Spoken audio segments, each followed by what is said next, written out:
les relations pièges. Les gens qui sont avec toi, ils savent que s'ils te disent fais comme ça ou bien ils te poussent ici, tu vas monter. Mais ils ne le font pas.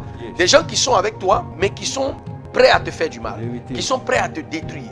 Le cas de Judas. Judas, c'était un disciple piège. Ton maître t'a formé, il t'a baptisé, il t'a enseigné, il t'a instruit, il t'a même établi et tu es devenu son disciple. En plus d'être son disciple, tu fais partie des apôtres. Mais en plus d'être parmi ceux qui seront apôtres, tu es celui qui tient la bourse du maître. Avec une telle importance et une telle valeur, on ne trahit pas quelqu'un jusqu'à le vendre pour sa mort. Tu ne peux pas le faire. Mais tu vois, Jésus a accepté cela. Jésus a choisi Judas intentionnellement parce qu'un plan de Dieu devrait s'accomplir au travers de sa mort. Donc Judas a été à l'initiative du projet de mort. Mais le projet de mort était un plan divin. On est d'accord.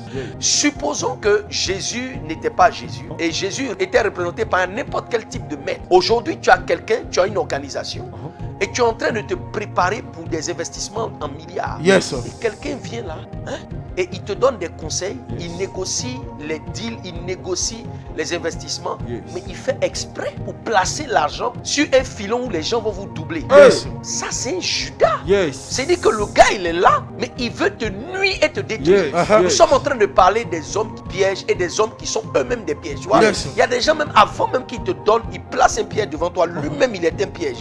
Lui-même, il est dangereux. Lui-même, il est mauvais. Lui-même, il peut te détruire. Je suis en train de parler des Caïens. Des gens qui sont avec toi, qui peuvent te tuer, qui peuvent te nuire. Des gens qui sont autour de toi et qui sont sensibles à te détruire. Des fois, c'est bien d'être un homme spirituel. Des fois, Dieu va te permettre d'écouter et d'entendre ce que des gens qui sont proches de toi sont capables de dire de toi.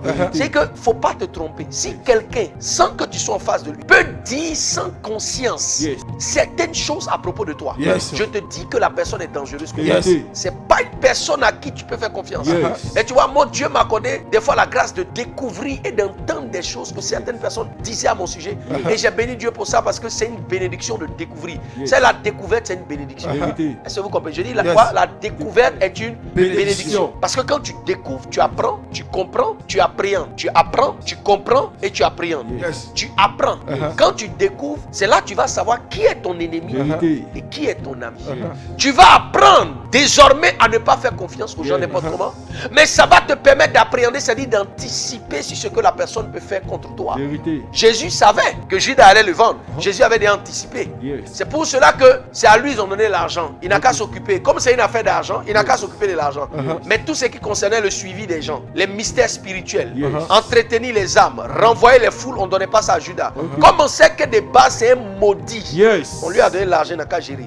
Parce que Judas, on ne peut pas lui confier des gens. Judas, on ne peut pas lui confier certaines choses. Judas, on ne peut pas lui donner certaines responsabilités. Quand tu découvres, tu apprends, tu comprends et tu appréhendes. Je dis que lorsque Dieu te permet de découvrir la nature des personnes autour de toi, tu fais quoi? Tu apprends, tu comprends et tu appréhendes. Dis avec moi, je comprends, j'apprends et j'appréhende. Je